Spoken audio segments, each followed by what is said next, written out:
Next, let's discuss how can we find out the internal resistance of a cell using this potentiometer circuit. So for that, or the circuit diagram is shown here. The primary circuit remains the same. The secondary circuit is modified. From A, connection goes to positive of a cell. Usually we use a Leclanché cell for this purpose. And from the negative of the cell, connection goes to galvanometer. From the galvanometer, connection goes to jockey. Then again, from the positive of the cell, connection goes to resistance box. Resistance box is connected. Then from there, connection goes to another key, that is K2. This is key K1, which is in the primary circuit, and the key in the secondary circuit is K2. Okay, then what is the procedure? First is close this K1. It is already closed here, so close K1. So when K1 is closed, current starts to flow through the primary circuit. Next, find the balancing length. Okay, and that balancing length is denoted by L1. Let the balancing length taken when the key K1 is closed. Only K1 is closed, K2 is open. Don't close K2, only close K1. At that time, the balancing length L1 is taken. Okay, and balancing length is the point at which the galvanometer shows null deflection or the zero deflection. And at that time, no current flows through the secondary circuit, isn't it? Because this K2 is open. As long as K2 is open, no current flows through the secondary circuit. That means no current is drawn from this cell. Okay, no current is drawn from this cell. So the balancing length L1 will be proportional to the EMF E. Because EMF is the potential difference in an open circuit when no current is drawn from the cell. So in this case, when the balancing length L1 is taken, no current is drawn from this cell, and the balancing length L1 will be proportional to the EMF of the cell. Because as per the potentiometer principle, the balancing length will be proportional to the potential difference, and here the potential difference is equal to EMF of the cell because no current is drawn from the cell. And what is the third step? Now close K2 also. So when K2 is closed, now current starts to flow through this secondary circuit. So now current is drawn from the cell. Take the balancing length again. Now the balancing length is denoted by L2. When the K2 is closed, the balancing length is obtained. That balancing length is considered as L2, and that balancing length will be proportional to the potential difference V. Why? Because during this time current is drawn from the cell, so at that time the potential difference is V, the terminal potential difference. Okay, we have discussed these things, all these things in our previous sessions. Now, E is equal to L1 and V is equal to L2. Now what is E? E is the EMF. And what is the expression for EMF of a cell? In the previous sessions we had discussed EMF is equal to IR plus I into small r, where R is the internal resistance. Then from this we get I into capital R plus small r. So E is I into capital R plus small r. And what is V? V is equal to I into R as per Ohm's law.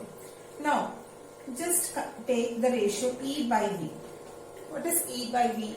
E by V is I by I cancel. We have R plus R by R.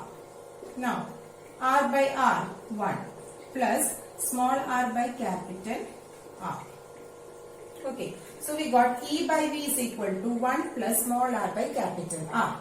Now, what is E? E is equal to L1. And what is V? V is equal to L2. So, E by V can be considered as equal to L1 by L2. So, we got the result 1 plus R by small r by capital R is equal to L1 by L2. Then we need to find out the internal resistance small r here. So how can we find out the internal resistance? From this you will get small r by capital R is equal to L1 by L2 take this one to RHS part minus 1. That means we get small r is equal, r by capital R is equal to L1, take the LCM, minus L2 by L2. Okay, so from this what is small r? Small r is equal to, take this r to this side. When we take this r to RHS side, you will get small r is equal to capital R into L1 minus L2 by L2. So this is the expression for internal resistance of a cell using the potentiometer principle. Okay, so what we have done here, we have followed these steps, and after this we have just done the calculation E by V. Take the ratio E by V, and E by V is equal to 1 plus small r by r. Since E is equal to L1 and V is equal to L2, E by V ratio will be equal to L1 by L2. So 1 plus small r by capital R is equal to L1 by L2. And from the simplify and find out the equation for an expression for small r internal resistance of a cell. Children, for your convenience, I have just included the animation of this particular experiment. So please do watch this animation. So the concepts will be much more clear to you. Okay. Potentiometer, internal resistance of a cell. Circuit diagram. Materials required. Ammeter, one-way key, rheostat, battery, potentiometer, resistance box, Leclanché cell, one-way key, high resistance box, and galvanometer. Procedure. Connections are made as seen in the circuit diagram using the connecting wires.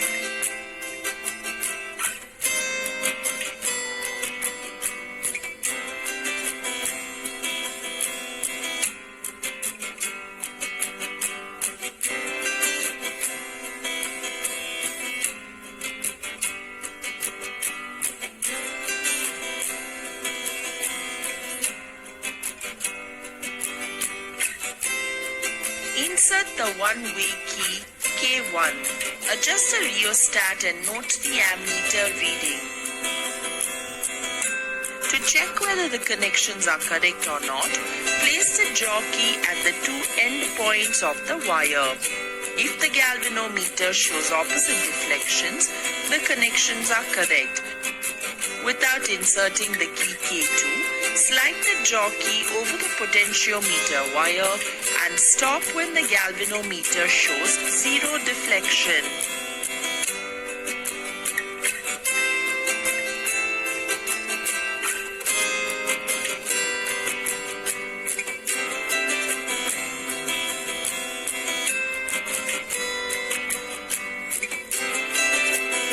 Measure the length from point P. It is taken as the balancing length L1. Record the value in a tabular column. Now introduce a low resistance of 0.2 ohm on the resistance box. Insert the one-way key K2. Again, slide the jockey over the potentiometer wire and measure the balancing length L2.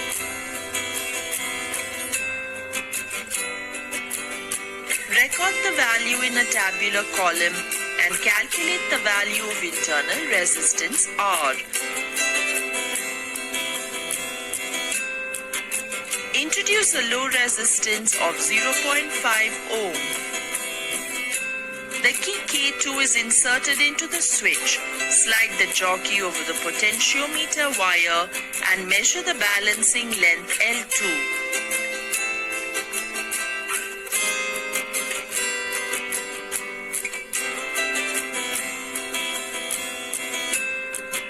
Record the value in a tabular column and calculate the value of internal resistance.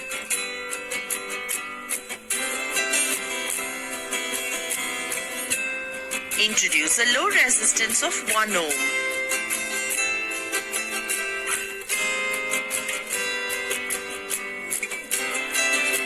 Slide the jockey over the potentiometer wire and measure the balancing length L2. Record the value in a tabular column and calculate the value of internal resistance. Repeat the experiment by reducing the value of R low resistance successively, and each time measure the balancing length and calculate the mean value of internal resistance. From the experiment, it is found that the internal resistance of a cell increases with external resistance, and the average value of internal resistance of the given primary cell is 2.502 ohm. Children, let's discuss the last topic of this chapter, that is the sensitivity of a potentiometer. It's very important topic too, but at the same time it's very easy to understand. So what do you mean by sensitivity of a potentiometer? A potentiometer is said to be sensitive if it is capable to measure a very small potential difference, if it is able to detect a very small potential difference. Also, if it shows significant change in balancing length for a small change in potential difference. Even if the potential difference changes by a very small value, if that potentiometer is able to show a significant change in balancing length for that small value of potential difference, we can say that potentiometer is very sensitive. So we should increase or improve the sensitivity of a potentiometer. So for that, what is the method? How can we increase the sensitivity of a potentiometer? Children, the sensitivity of a potentiometer can be increased by decreasing the potential gradient K. And you know what is K? K is V by L. So if we need to decrease this potential gradient K, in this ratio, what we want to do? Increase the length L. Since L is in the denominator, if we increase the length L, if we increase the length L, K will decrease. And at the same time, if we decrease the voltage or if we decrease the current through the potentiometer, we can decrease K. So what are the two steps to decrease potential gradient? Increase the length of the potentiometer wire and also decrease the current. Okay, so that's why the potentiometer wire is very long. We have taken a 10 meter long wire on the potentiometer board.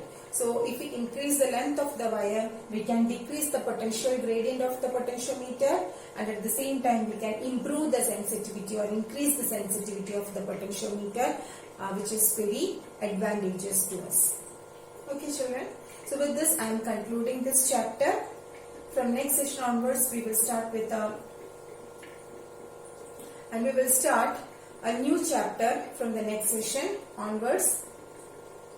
Okay children, with this I am concluding this chapter and we will start a new chapter, magnetism, from the next session onwards. So I have not included separate YouTube URLs for this session because I have included it in between the topics. There will be a small test based on this topic. Learn the notes and after that attend the test. We will meet in the next session. Till then, take care, stay home, stay safe. Thank you.